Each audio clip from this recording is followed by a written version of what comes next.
My Muse. It's me. You remember me. You do remember me, don't you? Let's not have that discussion, Muse, because I have something else I want to talk about. You know, I sent off Hopetown to my beta readers, and I have received the feedback from the beta readers, and I'm very, very pleased and proud of the feedback that I have received from the beta readers. But there's one particular beta reader, I'm not going to mention any names, that gave me some feedback after she read it, and then last night she gave me some more feedback. Now, I don't know if you know this, Muse, but the UK held an election, and there was a big surprise, and the person who won, nobody really wanted to win. Well, I shouldn't say nobody wanted to win. Those with open minds and open hearts didn't want to win. So anyway, this particular beta reader reached out to me last night, or this morning, to say that based on the election and the results of said election, she was planning on being more like Talk this year. Now, Talk is the main character in Hopetown.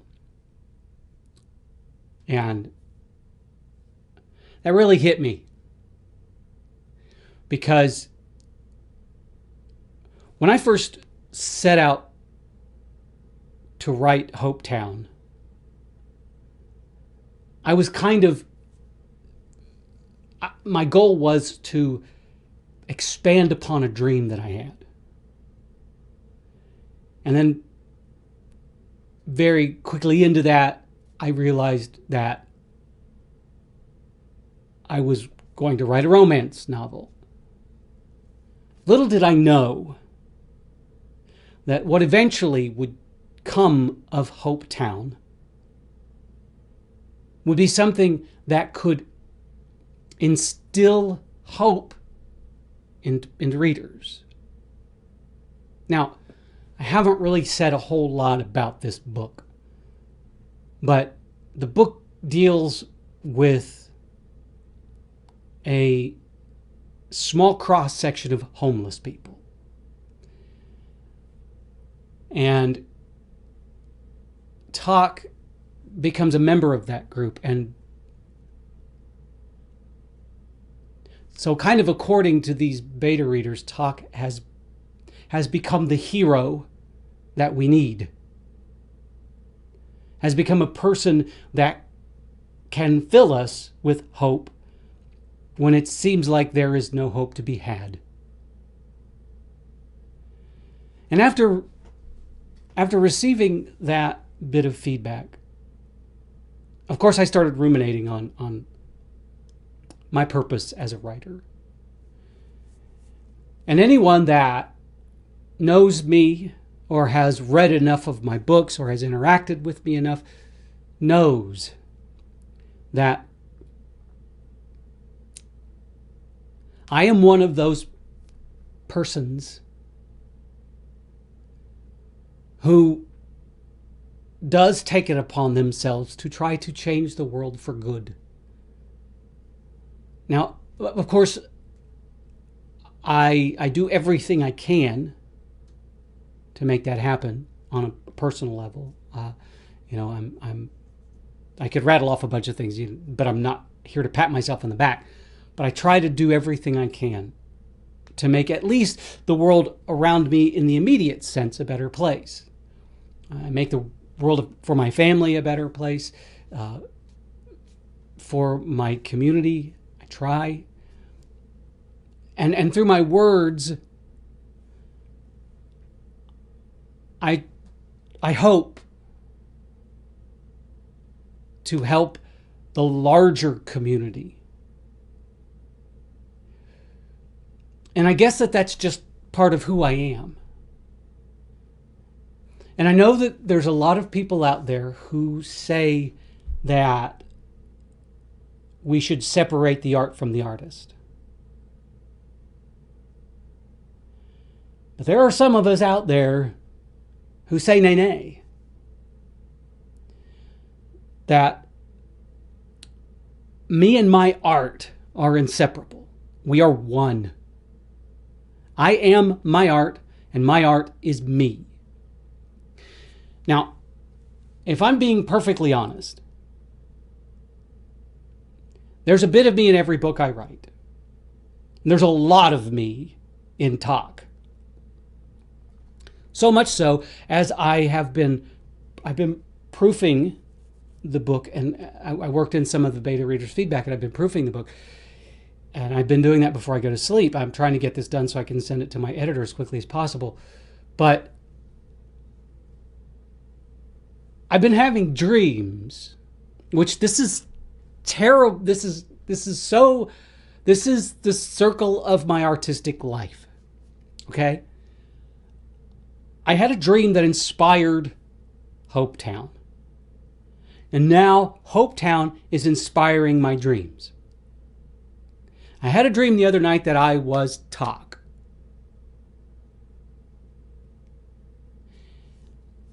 And I was doing my best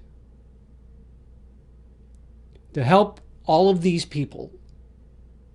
And when I woke up, I had such a feeling of accomplishment and peace and love in my heart. And it is my hopes that when people read this book, it will open their minds on a number of levels. One of them being that there are people in this world that are knocked down simply because they're already down. It's just like there are people out there who make money because they have money. They don't do anything. They just have money. And the money that they have makes them more money. Now, the rest of the world can't do that. The rest of the world has to work their asses off to make money. And then there are people that can't even do that. And yes, I understand that there's this misconception in this country, in America, that the American dream is to be rich. I don't think that's what the founding fathers had in mind. And I think that having that, assuming the American dream is to become rich, puts us in a really awkward space in our heads and our hearts. I try so hard to not grandstand and get up on my soapbox, but there are times when I just can't help it. And I really tried in Hopetown to not get on my soapbox. What I tried to do, I really just tried to create this character that people would root for. They would root for his love life, and they would root for him to be able to succeed in what he wanted to accomplish. But then in the middle, all of a sudden, what he wanted to accomplish became so much more important than him just surviving day to day out in the world. And then he became a hero. I'm not saying that I'm not a hero. That's not what I'm saying. I'm saying it is my hope that I can create and write the heroes that might inspire people. Yes, as an artist, you can ask any artist in the world, and if they're going to be honest with you, if they're going to be completely honest with you,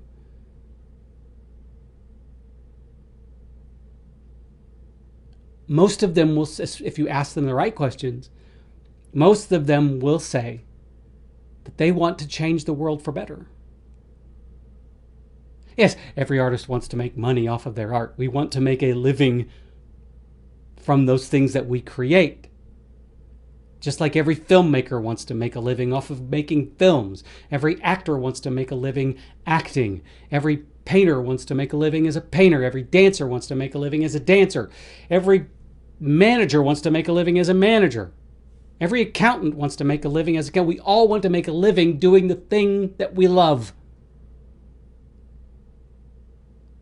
But while we're doing that, what the hell is wrong with trying to make the world a better place? And we make the world a better place by inspiring others to open up their hearts and their minds.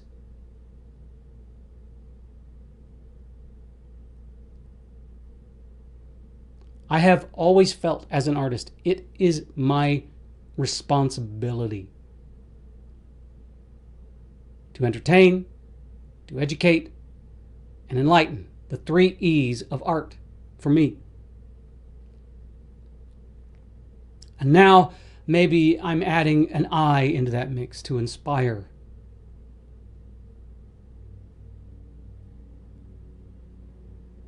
If you're an artist, if you create something, be it music, be it movement,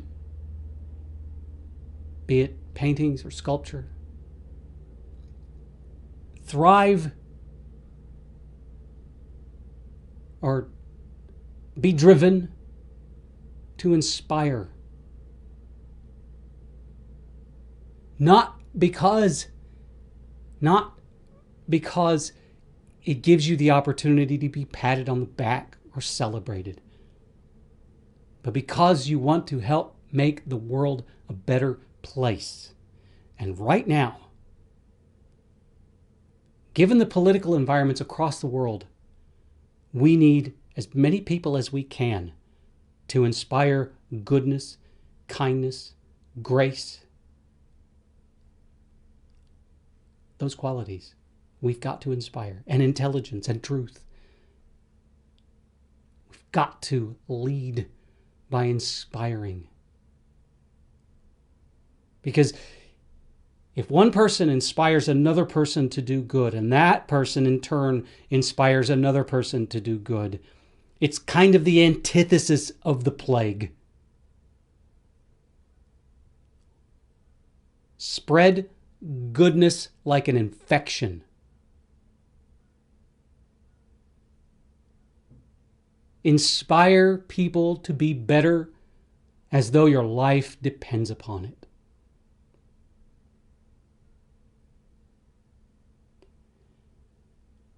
And don't, as an artist, do not, if you feel so inclined, do not step back and separate you from your art.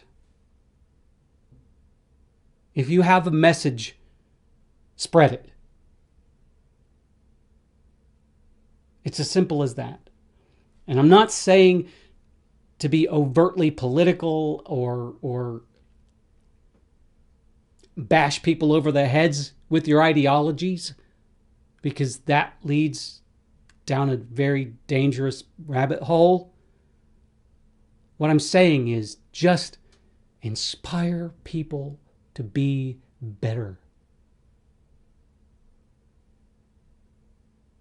And if you have a message, spread it.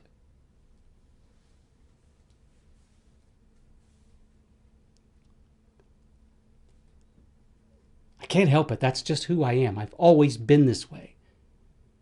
And I'm not going to change. I'm always going to want to try to present some sort of deeper metaphor in my work. That's why I don't tend to write fluff a whole lot. It's also probably why I don't ever write straight up romance.